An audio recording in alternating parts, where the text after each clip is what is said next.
Hey guys, welcome back to Bearded Lumber. Matthew and I appreciate you tuning in. This video will be available on July the 3rd. It's a very important day for me personally, and I wanted to cover that topic and some other topics that'll help you in your family life, professional life, business life. So hang on, come right back, and we'll have a frank discussion.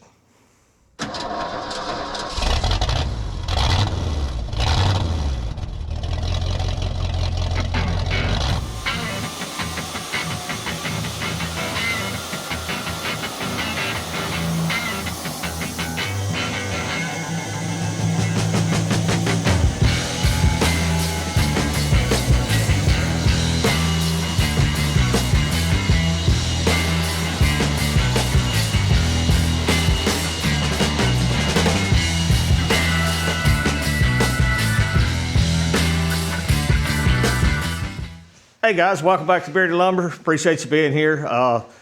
It is a beautiful Sunday morning for me.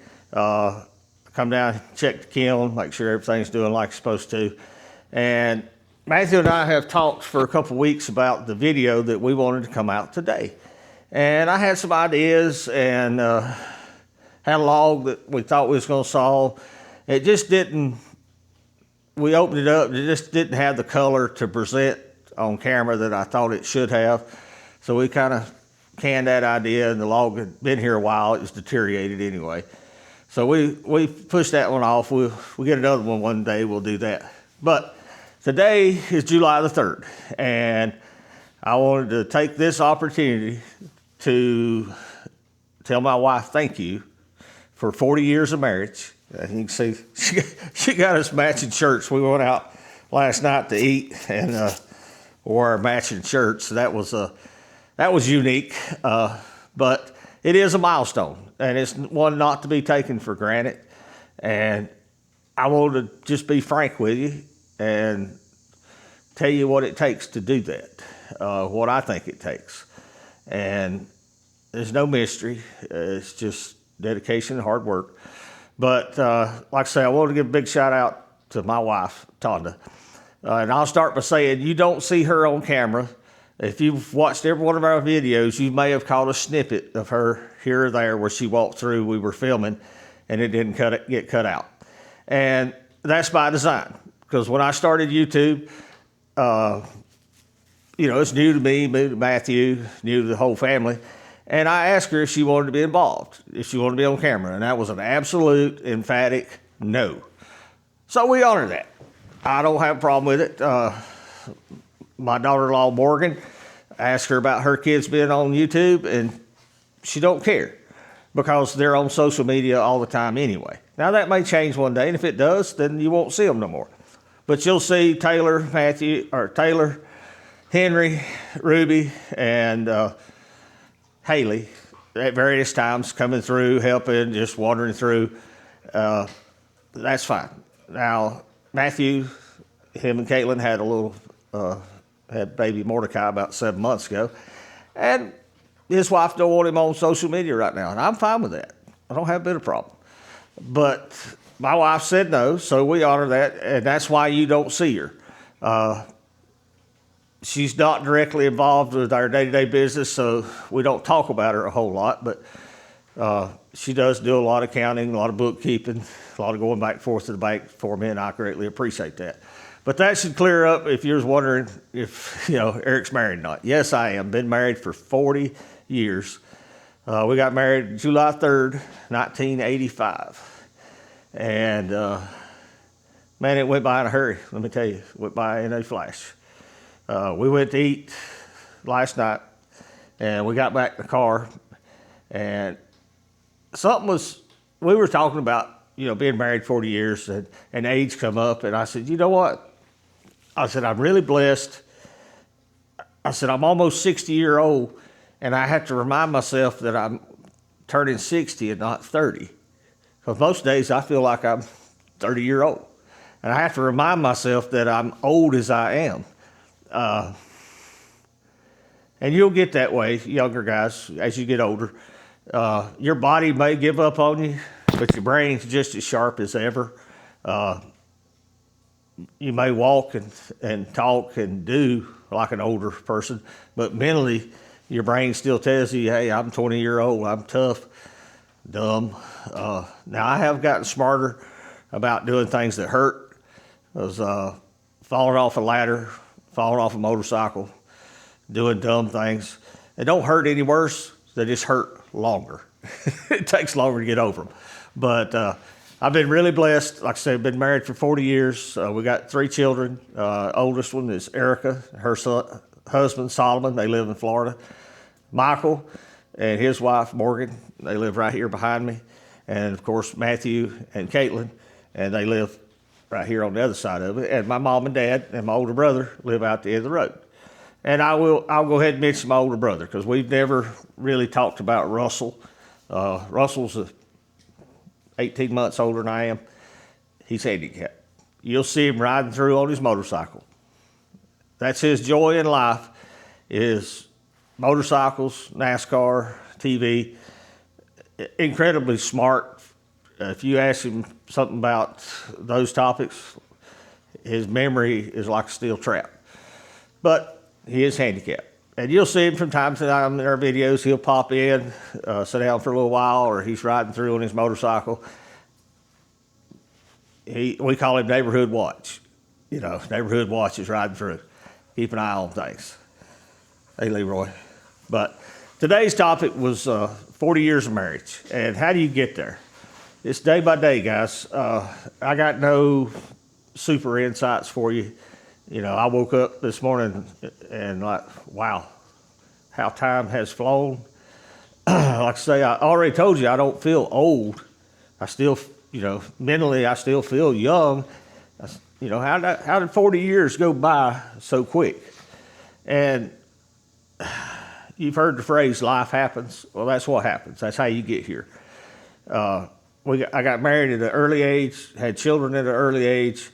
I was working night and day. You know, first job I had out of high school was in a cotton mill for about 6 months. Switched from there to a manufacturing facility over in Landrum for 2 years. And then I went to work for a beverage company. Spent 10 years at a beverage company. I made good money. It helped raise my family. It kept food on the table. But they sure did take advantage of a young man, family man, working night and day and weekends. I mean, and I didn't have a choice. You know, I graduated high school with a diploma. You know, I didn't have a college degree. Didn't have a dedicated skill set, you know, as carpenter, electrician, plumber, mechanic. I was thinking about going to school to be a diesel mechanic. I'm glad I didn't. I'd have probably regretted my whole life. I don't enjoy working on that stuff anymore. But we worked night and day to put food on the table, and did that for 10 years. And then I transitioned to a food company, and I still think about it today. I spent 25 years with that food company, and it just went from beginning to end. I remember my first day sitting down with my prospective boss man, and I remember my last day, and I'm like, boy, that went by so quick. But I appreciate the company I worked for. I don't mention their names because, there's no point in it. But I made good money. I made very good money the last 7, 8, 10 years I was there. But there again, uneducated, individual, and it's the whole industry wide because they employ people just like me, hardworking, come out of school, didn't get an advanced skill set in any kind of thing, but you're good at driving, you're good at delivering, you're good at talking to customers, you're good at working independent. There's a skill set there that they pay for, but it's not like a doctor, a lawyer, a home builder. It's a different skill set.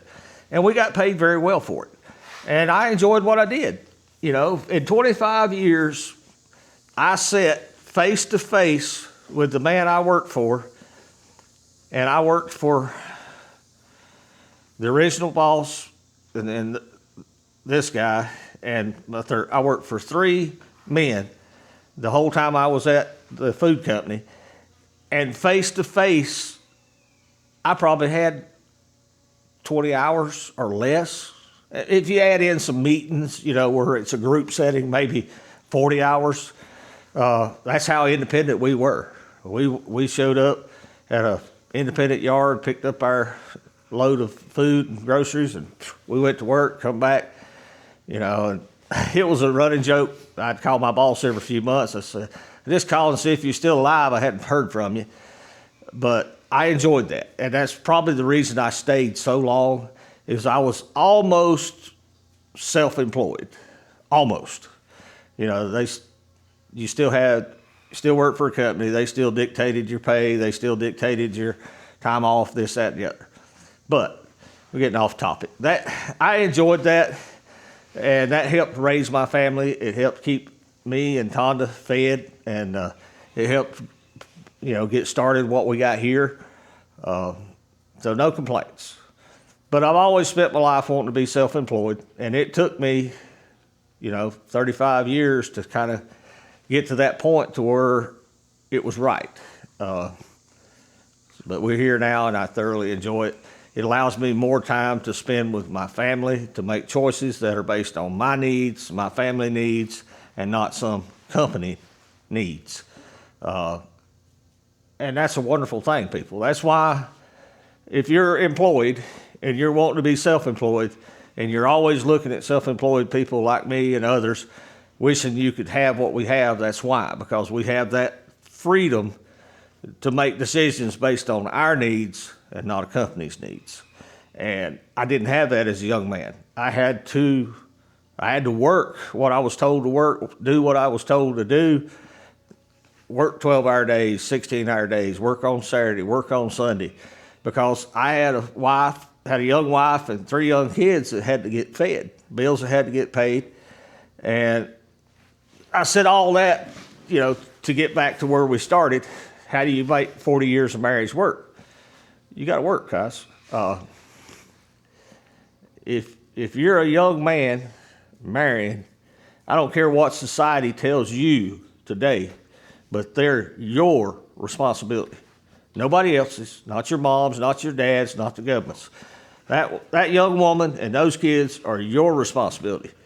You see these hands? That's 40 years of hard work, making money to raise kids, right, and support my family. And that's what you're supposed to do. Some of us work harder, some of us work less hard, but if you're going to make a marriage succeed, you got to work at it. I mean, you got to put food on the table. Financial stress is one of the biggest deterrents to marriage, and that comes by a couple things. Maybe you're not making enough income and you're struggling. Maybe you're making enough income, but you're still childish and you're over here wasting it on things you shouldn't. And that can be a tough battle as a young person, learning the difference between a need and a want. I want a lot of things. And there's nothing wrong with having a wish list out there of things you want. And I'll give you an example. My parents wanted a place on the lake. And they spent 25 years of their life working towards that goal to own a place on the lake. And now they do. And I'm happy for them. But that goal didn't take away from raising me and my brother and providing for the things that we needed. And just like me, they didn't attain the place they wanted on the lake until I growed up and moved out. Kind of same for me. There's a lot of things I wanted and I couldn't afford and wasn't going to change from a want to a need until my kids growed up. And they give me a hard time about that till this day. We didn't have a tractor, we didn't have this, we didn't have that till we moved out.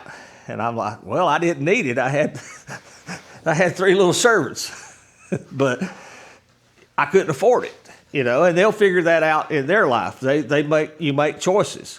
There's things you can afford, things you need, and then things you want. And as we get older, they accuse a lot of us men having midlife crisis. I've had a Harley, I've had a motorcycle, I've had boats, this, that, and the other. Those are things that I wanted, and I couldn't afford to make it a need when my children were growing up. But when I got older, that want got come a little closer to a need, and I bought those things and enjoyed them while I had them, and I've got rid of all of them and don't want them back. I don't need another Harley. I don't need another Corvette. I'll probably get another boat for my enjoyment, my wife's enjoyment, and my grandkids' enjoyment. But, things are different. But 40 years of marriage, guys, if somebody tells you it's a bed of roses, they're lying to you. It's not. Life's a challenge. You have good days, you have good years, you have tough times.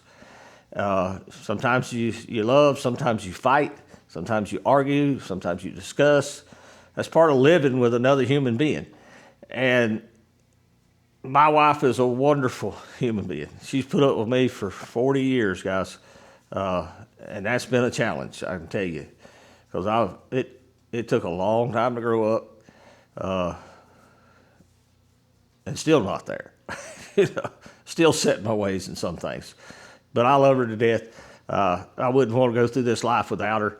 And that's the whole purpose of this video, is to tell her thank you and to hopefully explain to you, the people that watch this video, how you get there.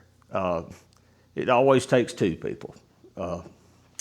You can love to the end of the earth, but if the other person don't reciprocate, there's nothing there. I can love this cup, but this cup will never love me back. There's nothing there. It's just the way life is, the way God made us. Now we're different. Opposites attract. We're different, and that's it's no other excuse. That's the way God made us. Opposites seem to attract. Our interests don't always align. Things I like to do that she likes to do, and you have to find a compromise somewhere in there. But I've enjoyed it. I wouldn't change a thing. I've got 3 wonderful children. I've got 2 daughter-in-laws and a son-in-law. Wouldn't take nothing for. 5 grandchildren so far. And that's the blessing of getting old. And my dad told me that a long time ago and didn't mean nothing. But as I've gotten older, what we accomplish in life is what we leave behind. And I'm not talking about a building. I'm talking about people, family. That's your accomplishment of what you leave to the next generation. And I don't take that lightly. I would like to leave them some money, some assets, different things, but that's not important. Leaving a memory of you in them is a greater asset. We, as Americans, focus too much on capital gain. Now, nothing wrong with money. You got to have money to make the world go round. But it's need and want. You got to find a balance. And I've seen that in my working career of people that just needed, or wanted. They wanted just too much. And they sacrificed everything in their life for that want of money. They sacrificed their marriage, they sacrificed their kids, and you look at them now, my age, they're living alone. Their kids have nothing to do with them. Their wife's gone, married somebody else, having a good life, and they're miserable, truly. And a lot of factors involved in that, but most of it was the want of money. There's a need. I need money. I have to pay my bills every month. I have to keep me and my wife fed. I have to make enough money to pay for Matthew, and there's a need. But I temper that need with my want. And I'm old enough that I don't want for $1 million. I don't, if we work every day and pay our bills and do what we want to do, I'm enjoying life, truthfully. I get people all the time, when you go hire 4 or 5 people? I'm not going to. I don't want that stress. You know, I'm soon to be 58-year-old. And I'm not interested in hiring a bunch of people and turning this into a, multi-million-dollar operation, because then I lose the joy in it. I lose the enjoyment. Now, would I mind if some of my grandkids wanted to participate when they get older? No, not at all. That'd be great. Do I mind that Matthew participates? No, I'm really thankful. I couldn't do it without Matthew, to be honest with you. Couldn't do it. It's just, you can't run this kind of operation as a one-man band. And we struggle some days with just 2 of us. But, I'm balancing need and want. And that's what you got to learn at a young age. And it's best if you can talk to your spouse and y'all understand the difference between need and want. And want, there's nothing wrong with wanting. You're married, you're 2 or 3 years into your marriage, you got a couple of young kids, and you want to get a nicer house, or you want to get a lake house, or you want to buy a boat. Those are great wants. Start setting aside some money, and both of you, if both of you want that, then you work towards that goal. Now, if you don't, then maybe you need to, back up and rethink what you're doing. Because I remember being young, my wife put up with me playing golf. Like most young people, we're competitive, young guys especially. And I enjoyed playing golf. And for a year or 2, she kind of put up with the stupidity of it. And it finally dawned on me that every time I went and paid, and this was probably in the 90s, $30, $40, $50 to play around the golf, that's $50 of money I needed that I was wasting on a want, because it involved nobody but me and didn't involve the rest of my family. And I finally woke up and got rid of that. And I enjoyed it. Never got any better at it, but nothing wrong with playing golf if you got the money, guys. But if you're struggling, that's one of the things you just don't need to do. It's not going to help your marriage. But I don't know how to explain how to survive 40 years of marriage other than you do it day by day.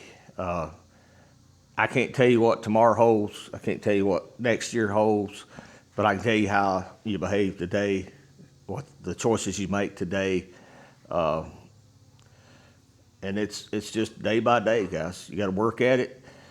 If you don't put the effort in, you'll get nothing out. And remember, you married a wife, not a helper, not free labor. I don't expect my wife to do anything with my business. Now, she helps out doing the bookkeeping and stuff because she wants to. But if she gets to where she don't want to, either I'm going to do it or I'll pay somebody to do it. Because I'm not demanding that she do it. Because there's a lot there to keep up with, all the spreadsheets, all the bookkeeping aspect of it. I take care of all the invoices in and out, money, all that, but just correlate it all into a form that you can hand to a tax lady. There's a lot of work there, and I appreciate it. I don't take it for granted, but 40 years of marriage. I've been reflecting on it a good bit lately, and it come upon me quickly, quickly. I still remember 25 years of marriage. That was a big deal, and I'll say this. Part of the reason I'm doing this video is because my wife does not like anything outgoing. She didn't want a 25th year anniversary dinner or celebration type thing, and she don't want one for 40, and I know already she don't want one for 50, but she's getting this one. So if y'all would take the opportunity to tell her happy anniversary, I'd appreciate it. I'll probably get chewed out for this video anyway, but you only hit 40 once, right? But my parents have been married since 65, 66. It's been a long time, yeah.